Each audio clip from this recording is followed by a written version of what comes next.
Emmanuel Macron et Paul Kagame côte à côte à Paris pour inaugurer un nouveau mémorial en hommage aux victimes du génocide perpétré contre les Tutsis. C'était en 1994, il y a 32 ans. Ce mémorial, il se trouve sur les bords de Seine, sur l'esplanade Habib Bourguiba. On retrouve sans plus attendre notre envoyé spécial Timothée Marouzet.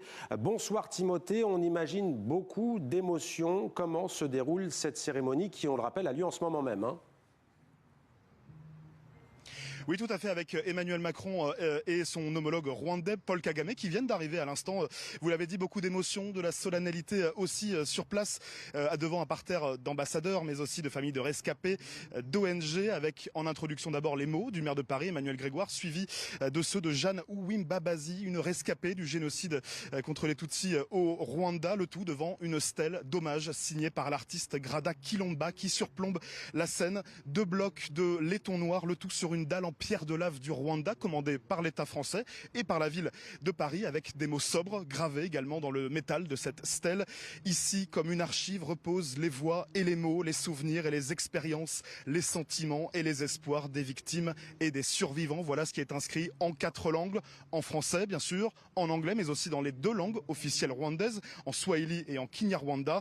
Des mots qui résonnent particulièrement dans l'esprit de l'artiste franco-rwandais Gaël Faye, qui était il y a quelques minutes à notre micro. Pendant des années, il était difficile de faire reconnaître dans l'espace public en France qu'il y avait eu un génocide des Tutsis au Rwanda.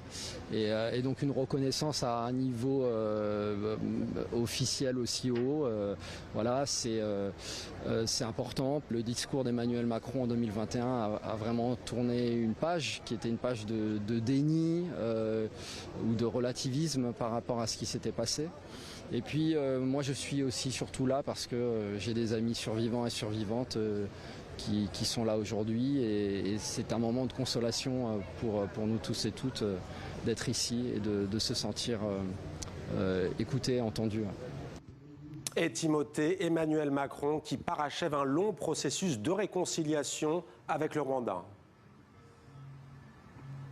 Oui, un processus qui a démarré déjà en 2010. C'était avec son prédécesseur, enfin, en tout cas, 10 ans plus tôt, avec Nicolas Sarkozy, qui parlait déjà à l'époque d'une erreur française. Puis son successeur, François Hollande, en 2015, avait ouvert les archives françaises, avait ouvert cet accès aux archives. Mais c'est réellement, effectivement, Emmanuel Macron qui parachève ce processus mémoriel, avec d'abord ce rapport commandé en 2019, le rapport Duclerc, qui donnait accès à des historiens, à des archives ultra confidentielles. 2 ans de travail à éplucher effectivement les archives françaises et à la fin une commission de plus de 1000 pages qui a été publiée en 2021, la même année d'ailleurs où Emmanuel Macron s'était rendu à Kigali pour son discours historique dans lequel il avait parlé d'une responsabilité indéniable de la France.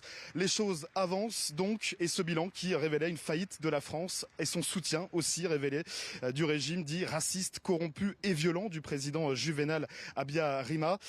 François Mitterrand lui aussi apparemment dans ce rapport savait et avait ignoré les alertes. En tout cas, le rapport annonçait également que la France était en aucun cas complice. Une conclusion qui est encore loin de faire l'unanimité aujourd'hui. En tout cas, 2026 est donc, et vous l'avez vu, l'année du symbole. Le symbole, il est aussi ici géographique puisque nous sommes avec cette stèle ici en plein cœur de Paris, à quelques pas seulement du ministère des Affaires étrangères français.